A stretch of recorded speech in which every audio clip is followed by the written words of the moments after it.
Before CRM, our customer base was completely driven by the sales rep. They were responsible for keeping up with and maintaining their customer base and their callbacks.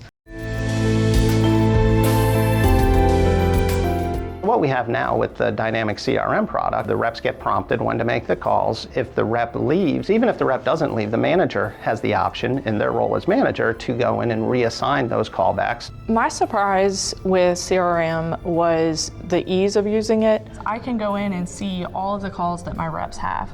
I can see who is making their calls and who's not, who I need to coach on calls, and what kind of things are going on in the calls as my reps leave notes. They're used to seeing Excel, they're used to seeing Outlook, and the interface with Dynamics is very similar to those. The other CRM vendors will tell you that they have plugins for Outlook. The Microsoft Dynamics CRM actually integrates with Outlook. It's another folder in Outlook, so you don't really have to train them on how the CRM works. They just go into Outlook and it's self-explanatory as they go. From an IT perspective, it's a lot better because we're accustomed to SQL Server databases. We have dozens of them. We're accustomed to replicating data to our data warehouse, to making direct queries and exports from the systems. It's a lot easier to implement because we don't have to add new skill sets. We're able to use our existing resources to make the data move where it has to go and make it available to the people who need it. CDW is our partner for our Microsoft Enterprise Agreement, but one of the new areas we discovered with the Microsoft Dynamics deployment is that they can also get us development staff. They can put us in touch with an implementer like Ledgeview who can walk us through a brand new application, something we're totally unfamiliar with, and get it deployed, get it stable, get it to where we're able to support it internally. And it was a pleasant surprise to find out that CDW offered that service. We spent a lot of time with Ledgeview working on architecture, working on requirements,